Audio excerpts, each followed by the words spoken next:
Hello everyone, and welcome to this special episode of Saidoz podcast. Today we have a very special and interesting topic with a very special guest. We're going to be talking about the hospitality industry. We're going to be discussing so many topics and factors that made the Ritz Carlton that wonderful place to stay in and that wonderful brand in this sector. Our guest is Mr. Alexander Sell, the Managing Director of the Ritz Carlton in Jeddah, KSA. Welcome, Mr. Alex, and I'm delighted to have you with us today.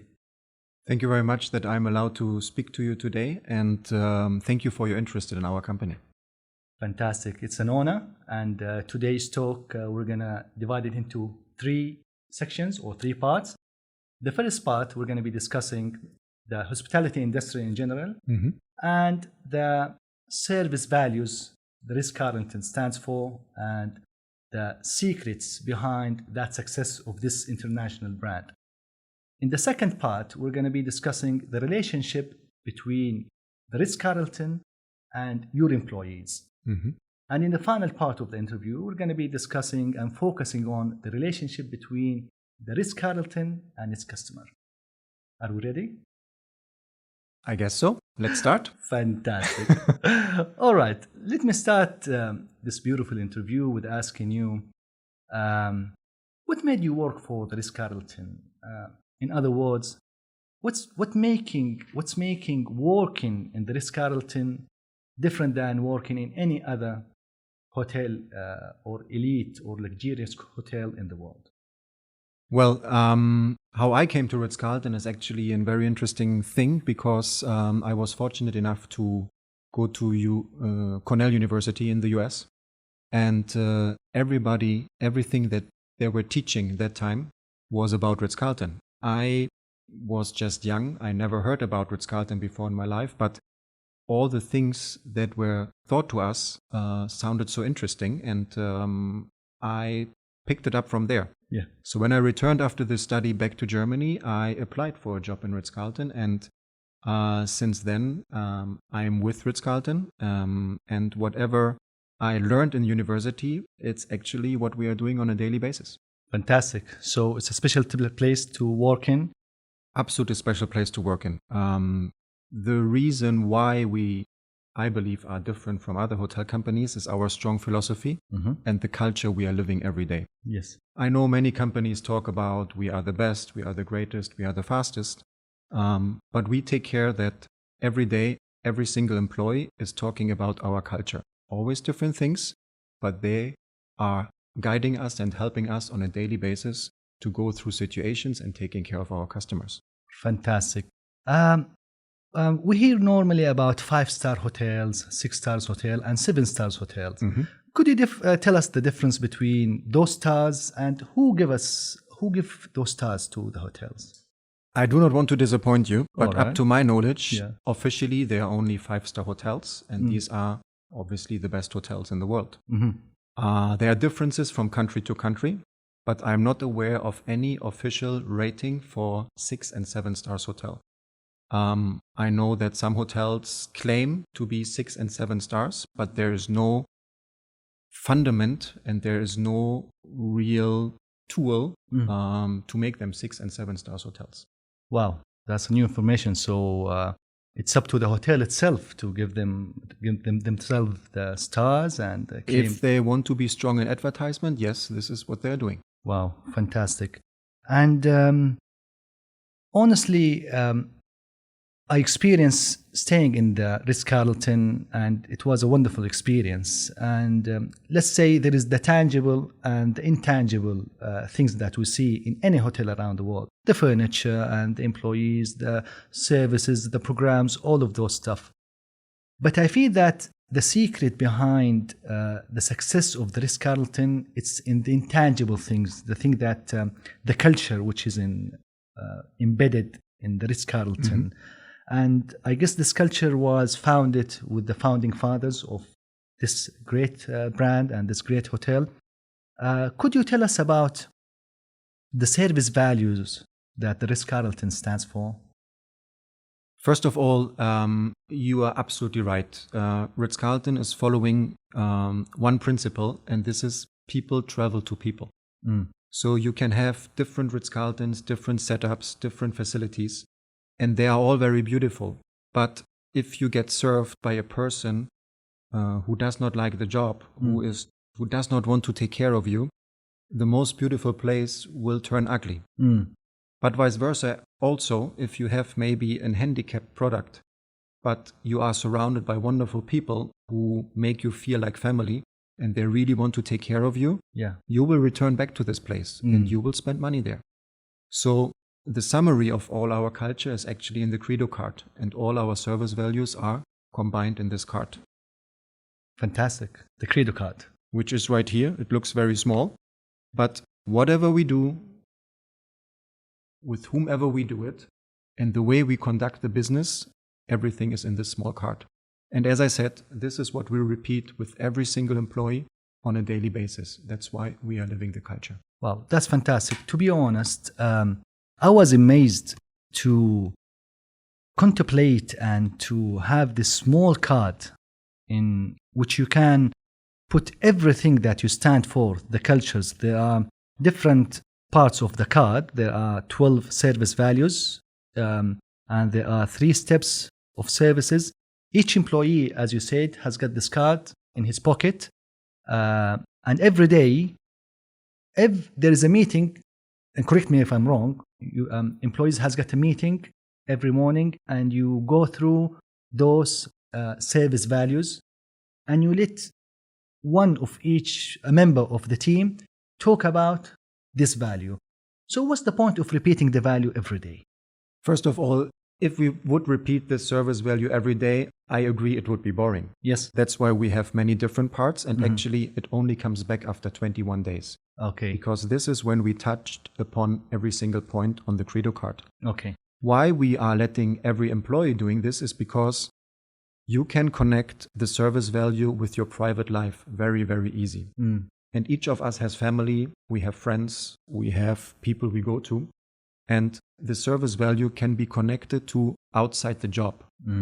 That is why it's easier understandable and much more related to if then the employee, by the way, the meeting is called lineup, is going to the job and performing the job. Either cleaning the dishes all the way up to having a sales call or meeting guests in the lobby.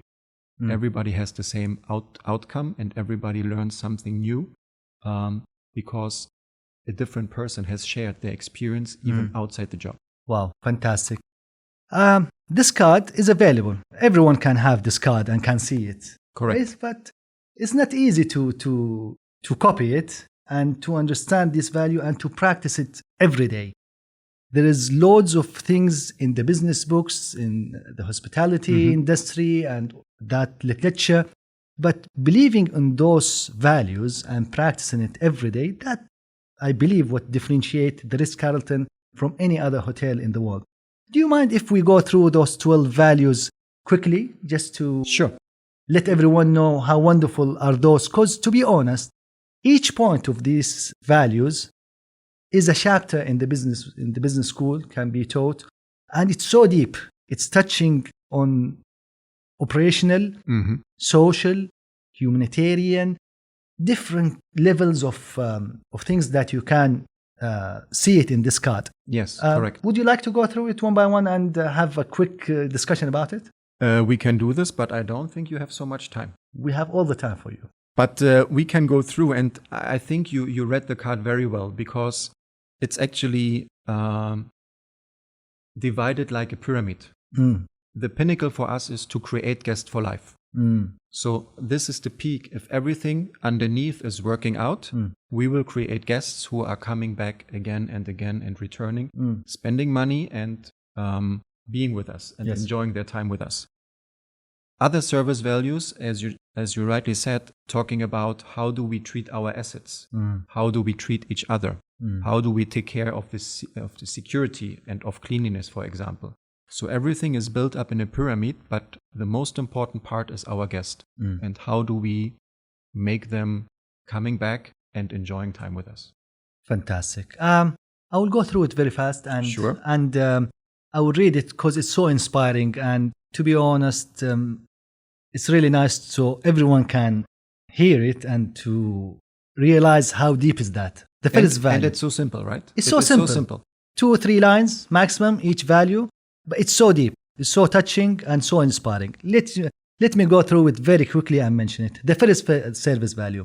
I build strong relationship and create Ritz-Carlton guests for life. That's talking about sustainability and how to retain our customer. The second value. I am always responsive to the expressed and the unexpressed wishes. Look, even the unexpressed, you have to know it. You have to work hard to know what's easy to know. Things I express, I tell you I need this thing. And things that I don't express, you have to dig down into my needs to understand what I need and I will offer it. To expressed and unexpressed wishes and needs of our guests. Number 3, I'm empowered to create unique, memorable, and personal experience for our guests. 4, I understand my role in achieving the key success factors, embracing community, footprint, and creating the Ritz-Carlton mystique. 5, I continuously seek opportunities to innovate and improve the Ritz-Carlton experience. 6, I owe and immediately resolve guest problems. 7, I create a work environment of teamwork and lateral service so that the needs of our guests are each other are met. 8, I have the opportunity to continuously learn and grow. 9, I'm involved in the planning of the work that affects me. 10, I'm proud of my professional appearance, language, and behavior. 11, I protect the privacy and security of our guests, my fellow employees, and the company's confidential information and assets. 12, and last, I'm responsible for uncompromising level of cleanliness and creating safe and accident-free environment. Wow, that's, I would raise my hat to, it's really well written, precise, to the point. Absolutely, yeah. It talks about so many values.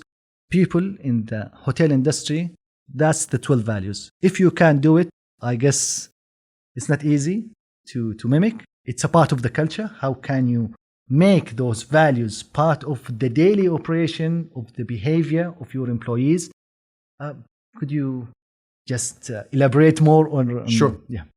See, every single service value is equally important. But obviously, I have 2 favorite ones. You would like to know them? Yes, please. Okay. So the most important word for me in the entire Credo card is unexpressed. And you picked up on it, and I'm very happy about it, because this still is for me a differentiator in the hospitality business. Unexpressed sounds so magical, but to be honest, it's actually something you do at home all the time for people you like. I give an example from an hotel. In an hotel, you have a guest arriving, and this person likes to go jogging every morning. So first morning, the bellman sees him the first time, obviously greeting and all these kind of things. It's normal. But the second day, the jogger comes back to the hotel after half an hour running. Unexpressed wish is that the doorman knows, he went for running again. If I would run, what would I like to see and to have if I'm coming back to the hotel? And it's very simple. You would like to have a towel and you would like to have a water. Imagine you come back to the hotel and this is what the bellboy is providing you. It is so simple, but it is very impactful. So the art is to make the bellboy thinking this way. And this is the description on when we follow the service value. The full service value, my favorite one, is actually number 7, because it talks about teamwork. Here's why. In many companies, departments work to look good, but against each other. This will not work in a hotel business. Very simple. A group is arriving, and let's say the bellboys are not enough that day because they called in sick. So the luggage will take a long time to be brought up to the room. Now, Lateral Service is talking about, I will ask quickly somebody from the restaurant, maybe from sales and marketing, maybe from engineering, just for 10 minutes to help delivering the luggage to the room. The guest will be happy, but the guest should not suffer because one department is weak. The only way to overcome this is helping each other. If now the restaurant would say, no, I don't want to help you, I'm good, everything is fine. The same group will come together to the restaurant. Obviously, it's rush hour. So they might ask for help to serve the water or to prepare the tables. Whom are they going to ask? Their fellow employees in the bell desk. And they are more than willing to help. So a guest should not suffer only because some departments are weak or not well organized, because then the guest will not pay the bill and they will not return. So we need to help each other in all areas to provide the best hotel experience wherever the guest is going. Fantastic. Well said. I guess small things makes a big difference. Absolutely. And working in harmony, not the silo mentality. Absolutely, yes. Where I want to focus on my departmental goals and I'm only selfish about that kind of behavior. It's not going to help anyone. No. Because the overall performance of the whole hotel is going to go down. Correct. But working as a team, knowing that we are like an engine, it's like the disc of the engine. You wouldn't perform well unless all discs, all parts are going to work in harmony to achieve that outcome. Correct. Fantastic. Well, there's one more thing. Let me talk about it regarding the Credo card, which is really important. There are 3 steps of service. And the key word in those, I will tell you the 3 steps and you will figure it out. The first step is a warm and sincere greeting. Use the guest's name. 2, anticipation and fulfillment of each guest's need. And number 3, fond farewell. Give a warm goodbye and use the guest's name. What's with the guest name? Somehow I knew you want to ask these questions. All right. Oh, this question in particular. It's very, very simple. Imagine a huge concert you are attending. Thousands of people screaming and shouting, and they're laughing and they're enjoying their time. If only one person in this crowd will scream your name, will you hear it? I'm sure you will. Because our brains are working that we pick up on our own name. So there is a little bit a deeper sense in using the name, gives automatically the impression it's personalized service. The person know me, they want to take care of me, and there's nothing more sweeter in your ear than your own name. Fantastic. So personalization and knowing your name has got an added value. Absolutely. In the kind of service. Absolutely. Well, fantastic. Let's move to the second part of the interview, which is the relationship between the Ritz-Carlton and the employees. And let me start by asking you, how do you pick your employees and how do you select them? There might be a misunderstanding that the Ritz-Carlton maybe especially is picking only highly educated people who worked in special places. We do have, but this is not what we are looking for in general. Marriott International actually has a very wonderful system of selecting people. And the main part of it is we are looking for behaviors and characters that are willing to help others, which is the quintessence of hospitality. So there are interviews, there are assessments, but they are all targeted towards, does this person like to help other people, being in service and taking care of the needs of somebody else? That's actually the secret. Fantastic. So the behavioral side of the candidate and his attitude toward serving others and helping others, and the rest is going to come with the job, I guess. Yes, to a large degree. Obviously, you have some specialized jobs, and we need experience. Just take IT, for example, or engineering. Yes, you need specialists there, but even there, we are going by the character and by the behavior. Absolutely. It needs to fit everywhere. Yeah, fantastic. Because if it's not there, it's very hard. You can't. You cannot teach. You cannot teach. You cannot teach. And the assessment is made that you naturally give the question. If you try to fool around, it will detect you. So it has to be natural, and then you will be able to pass. Fantastic. I've heard that you've got 4 stages in the recruitment process: selecting, orientation, and training and sustaining. Could you go through this process quickly, if you don't mind? And I see the sustaining part is quite unique, sustaining and retaining employees. Could you give us more elaboration about sustaining your employees? Yeah, let's pick up, because selecting we described a little bit earlier with the assessment process and so on. Orientation, that's the most important thing, by the way. When we talk about our culture and the Credo card, we dedicate for every single employee minimum 2 days of explaining the Credo card and what it is all about. Completely from the soft side, from the human side. Help each other, be trustworthy, take care of others, and so on and so on. This is 2 days fully orientation. After orientation, there is a system behind of educating, giving training, job trainings, for example, and company trainings that are important. But you are on the right track again with sustainability. How do we keep our employees happy, and how do we make them, performing at the best level? And this is a little bit more difficult to describe, but it's not a secret. Our company and Ritz-Carlton is completely about recognition. So if somebody does well, we make sure this person will be recognized. And here's another secret. Not every person likes to be recognized in the same way.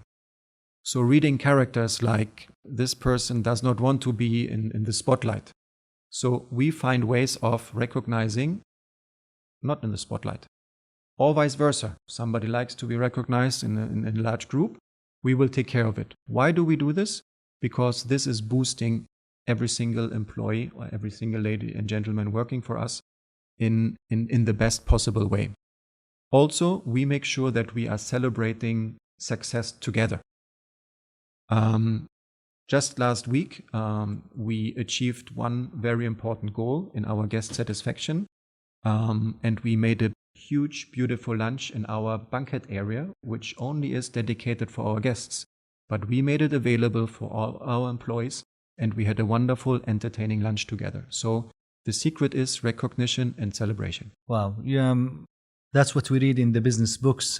Daniel Pink, the famous author, talking about extrinsic and intrinsic motivation. And what you're talking about is the intrinsic motivation and knowing the special needs and those things that really make a difference for the employee. You're not only talking about personalizing the experience for the guests, but even personalizing the life and the experience of employees. Oh, not employees. You said ladies and gentlemen. We are not saying employees. Exactly. For us, we are ladies and gentlemen serving ladies and gentlemen. Fantastic. Correct. That's putting employees in a very high category. Correct. And I would be motivated to work in this kind of environment, because appreciating my well-being, and even in the credo, one of them, I guess, is the ninth, or talking about improving my career. So I'm not in a place where I'm going to stand still. I'm going to be at the same place. I'm going to be trained. I'm going to be continuously improved. My skills, my attitude, my behavior is going to be improved. So I'm going to, once I get into the Ritz-Carlton in this environment, after a while, I'm going to be totally a different guy. So yes, you talk about the employee promise, which is part of the Credo card as well. And this is exactly what is the description there. It's very important to know as well, we are not in paradise. We are in business. We are there to make money. But we want to create a family feeling where making money is fun for both, for the guest and for us. And the employee promise, and most important thing is, it's give and take. So it is not, I start with Ritz-Carlton and they will take care of me. No, you have to give something. You have to show that you are capable. You have to go the extra mile in order to have a career path as well. It will be much easier. So it is a give and take, and it's like a contract. It needs to be 50-50 for both sides. Yeah, fantastic. Well, I guess I was about to ask you, how do you keep your employees from leaving this beautiful environment and ecosystem? But at the same time, if you find a place where you're going to be appreciated and where you're going to be improved and where you're going to be a different person where you got in at the beginning, why do you want to leave this place? So what's the point of going to a place where they might not appreciate my well-being? They wouldn't understand the importance of intrinsic motivation to my livelihood and to my career. So I guess you will be crazy if you left the Ritz-Carlton unless you are going to for a similar place where they understand those kind of elements in your career. Yeah, it's important to mention as well that Marriott International, not only Ritz-Carlton, it is important to see other places, but we want to make sure that you don't leave the company. So if hotel employees, even in my hotel, I support if they want to move, but they should move, within Marriott for sure. Ideally within Ritz-Carlton, so they see other places, they pick up new practices, and maybe one day they're coming back as something completely different and they can be a division head. But it is good to move in our business and to collect different experiences, get to know different cultures and different processes. It's absolutely something good. Fantastic. I guess the example that you mentioned before regarding the jogger and how you would receive him and greet him with cold water and a wet towel, that's really what you're saying is empowering employees and making them going the extra mile without even getting back to his supervisor or his manager. Is that part of your practices? How do you empower your employees? Yeah, absolutely. This is one part of empowerment.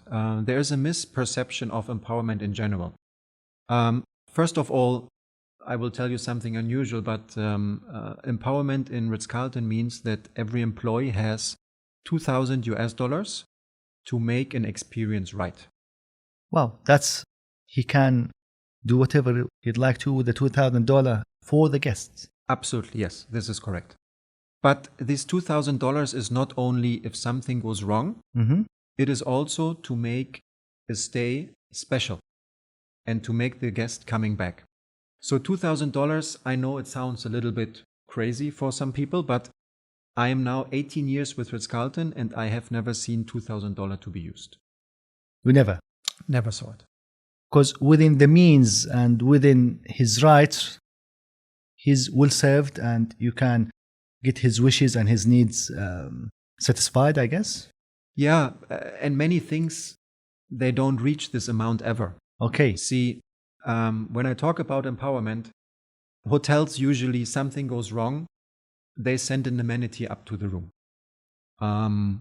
Big fruit basket, maybe some beverages. But everybody is doing it. What we are looking for is for our ladies and gentlemen to be creative. And creativity means you need to spend sometimes money. I have a very small example, but very powerful, I think, as well. We have guests who are consultants. So they are staying with us over a period of a few days every week. They're coming back and coming back. So each of us has a special preference, for example, for toothpaste. It's a simple thing. We use it every day. But you might not like, and our consultants sometimes don't like, the toothpaste that is provided by the hotel. So they have their own. Our housekeeper and our gentlemen in housekeeping, they have an eye for toothpaste is empty. So this particular toothpaste is not available in the hotel. So what they are doing is they pick up the special toothpaste of our guest somewhere in the shop. And obviously they get reimbursed because they take care of our guest. But the impact for a guest with a simple toothpaste, it's a personalized service again. And every guest will think they really take care of me and he just did it for me only. Wow, that's so inspiring. It's small things, it's a toothpaste, but makes a big difference for the customer. And it's sometimes you think and you consider it as a private thing, but once I'm serving you and I'm making those things out of your mind, you don't have to think about it. This makes it not private, but you are doing something really good, really nice towards my experience. And I guess that's how you make the experience so rememberable. People don't forget their time when they are in the Ritz-Carlton. Yeah, we don't want to create work for the guest. We want to make it as easy as possible and personalized as possible. Fantastic. That's the difference. We had a discussion before this interview, and you mentioned a case with an actor, I guess, that how one employee used this $2,000 in order to, do you want to mention it? This case? Sure. But I might not name the person, but but the whole idea of what he did is quite very nice. Yes, good. Okay. So there was a Ritz-Carlton in Europe where this person stayed, and it's a famous person around the world. And this person forgot the engagement ring while traveling back to the US. This was found by the service team after the guest departed, and the guest was gone already. So one gentleman took the liberty and he booked a flight to take this ring to fly to the US from Europe, and he handed over this ring personally to the VIP guest. Now, this VIP guest travels around the world every year many times. And the outcome of this empowerment was that the guest is only staying in this hotel, regardless of contracts, regardless of demands from his company. He insists to stay in this hotel, and this person is never traveling alone. So with the first stay after this empowerment of the gentleman in the hotel got the money 10 times, 100 times back. So they created loyalty by empowering and basically investing the money on making one guest happy. Yeah. Well, that's a wonderful example, because he utilized this $2,000 and he took the decision and the liberty to travel halfway around the world. Correct. To deliver this ring to this customer. That's a very fantastic.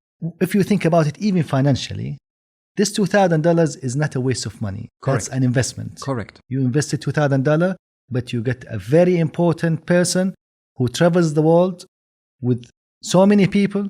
So you are attracting this customer, and at the same time, you are making a memory, because this ring has got a very important meaning in his heart. Mm-hmm. So losing it would break his heart, and it's, a very important memory. All the memories is gonna go, and it's quite special for him.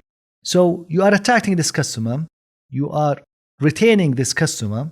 He's gonna stay with you, with his guests and his friends. This case and this story is gonna lead me to the other question, mm-hmm. which is the final part of our beautiful interview. Which is regarding your customers. How do you retain your customer? I understand that empowering your employees has got a very important thing in customers' retention and building this loyalty. Could you give us more about what's your strategy and your practices toward retaining your customers? First of all, like every company, we are following a goal.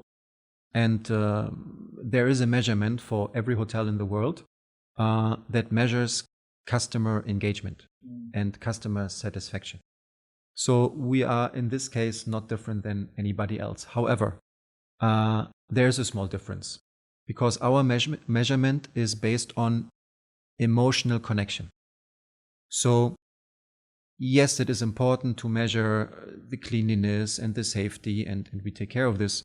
But every hotel in the world, every Ritz-Carlton hotel in the world, get measured by the emotional attachment to this place. And how do you create emotional attachment? Just with you, ladies and gentlemen. No furniture can ever create an emotional attachment. So we are actually working with a third-party company, which is very important, because we get the feedback from outside, not from within. And based on this feedback, we analyze all the mistakes and processes that need to be improved. And don't be mistaken, we do mistakes every day. But it is also enjoyable to look at these mistakes, analyze them, and find a way of taking them out that they will never come again and they will never be repeated. So this way we measure, and this way our drive on a daily basis is going towards increasing the emotional attachment for our guests. Well, fantastic. I guess trial and error, and there is nothing wrong with doing some mistakes as long as you learn from it, you improve it, you wouldn't repeat it. And that's really what differentiate the big companies and the small companies, the companies which has an exceptional performance compared to the followers. Normally in any industry, there are the rabbits, the one on the lead, where everyone in the back is trying to catch up with this guy. So, and one of the factors that make this rabbit successful is he made mistakes. He knew what's the best strategy to win a race, and he didn't do this mistake again. So it's really important. And regarding your customer satisfaction and how you make this experience so exceptional, in the credit you mentioned, it's mentioned that the unexpressed needs of the customers. How do you know my unexpressed needs? Well, the express needs, it's clear. I would mention when I book my room that I would like this and that, this is my hobbies, and so on. But the unexpressed needs, how do you know it? How do you find this kind of really difficult stuff about me? See, the point is, and we circle actually back to the selection process. In the selection process for our ladies and gentlemen, we already found out the character and the behavior is, I would like to do something for others. I would like to take care of somebody else. Based on this, we re-energize and we develop the sense of the ladies and gentlemen to look at hidden signs. Hidden signs can be, I'm just observing how the guest is reacting or how he is speaking. It can be also based on complaints.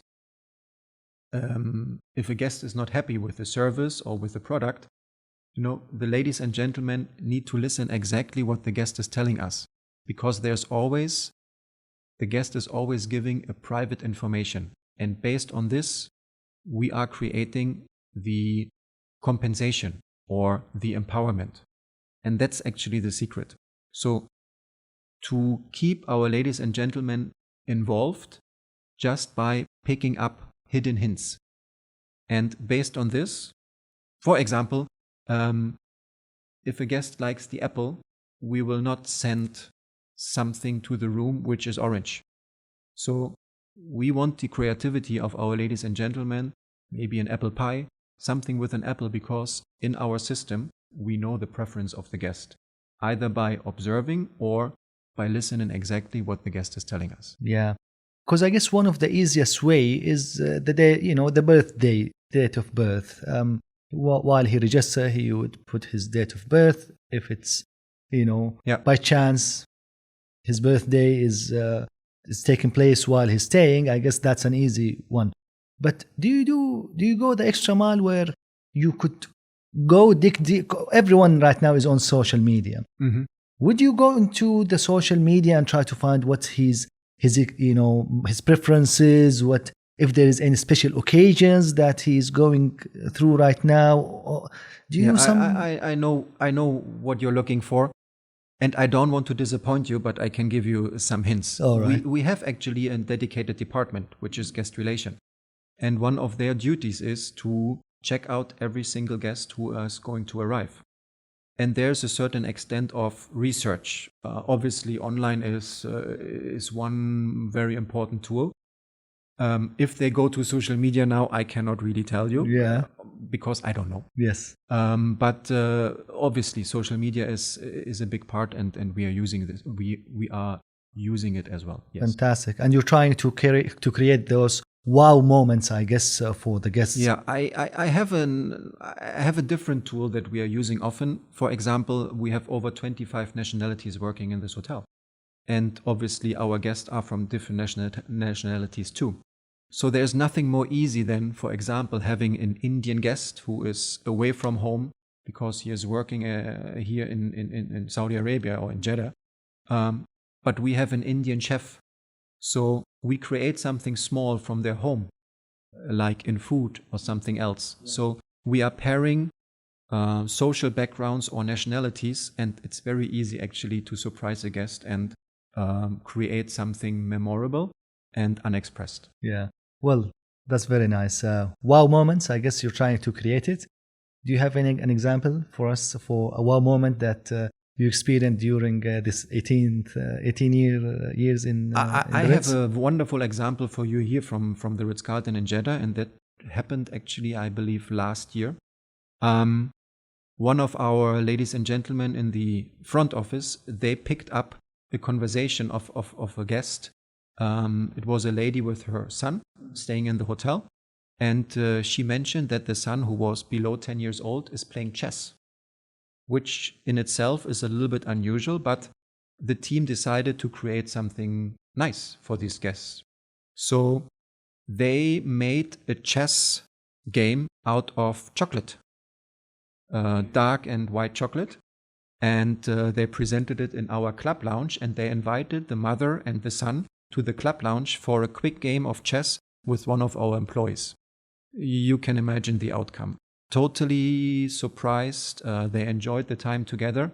And I think we created a wow moment, not only for the son, but for the mother too. Oh, that's fantastic. And it's a happy ending, eating the chocolate mentally and physically. I mean, correct. Yeah. Wow. Okay. Let me ask you last question in this beautiful interview. Actually, I don't want this interview to end, but we were constrained by time.